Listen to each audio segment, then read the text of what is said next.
சமீபத்தில ஒரு video social மீடியால சுத்திக்கிட்டு இருக்குது. அதாவது பஞ்சர் ஸ்ட்ரிப்ப நெருப்ப வச்சு பஞ்சர் ஆன இடத்துல சொருகுனா பஞ்சர் சரியாயிடும்னு போட்டிருக்காங்க. அதோட அந்த ஸ்ட்ரிப்போட முனைய சுத்தமா வெட்டி எடுத்துடுறாங்க. இதுக்கு ஏகப்பட்ட லைக்கு, ஷேர் வேற. இத பார்க்குறப்ப என்னால சிரிப்ப அடக்க முடியல. முதல்ல கார் டயரோ, பைக் டயரோ பஞ்சர் ஓட்ட இந்த பஞ்சர் முறை ஒரு டெம்பரரி தாங்கிறத நீங்க ஞாபகம் வச்சுக்கோங்க. அப்படின்னா இத ஒழுங்கா ஹேண்டில் பண்ணலனா இதோட லைஃப் ஒழுங்கா வராதுன்னு அர்த்தம். அந்த பஞ்சர் ஸ்ட்ரிப்ப எடுக்கும்போதே நம்ம கையால அத தொடக்கூடாது.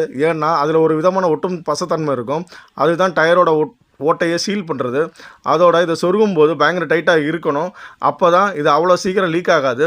ஆனால் இந்த ஸ்ட்ரிப்பை ஹீட் பண்ணால் அது இலகி போய் டயரில் சொருகிறதுக்கு ஈஸியாக இருக்கும். அவங்க சோம்பேறித்தனத்தால் டயரில் இப்படி பண்ணால் கண்டிப்பாக ஏர் லீக் ஆகும். அதோடு மட்டும் இல்லாமல் அந்த ஸ்ட்ரிப்பை இப்படி முழுமையாக கட் பண்ணக்கூடாது. இது நாள் போக்கில் சீக்கிரம் தேஞ்சு ஏர் லீக் ஆக வாய்ப்பு இருக்குது. அந்த வீடியோவில் பஞ்சர் ஒட்டி அவங்க தண்ணி ஊற்றி லீக்கேஜ் இருக்கான்னு செக் பண்ணியிருந்தால் அவங்க வண்டவாளம் தெரிஞ்சிருக்கும். ஸோ மக்களே தயவு செஞ்சு இந்த மாதிரி வீடியோஸை பார்த்து உங்கள் டயரை வீணடிச்சிடாதீங்க. அப்புறம் கம்பெனியில் கிளைம் பண்ண மாட்டாங்க. உஷாராக இருங்க.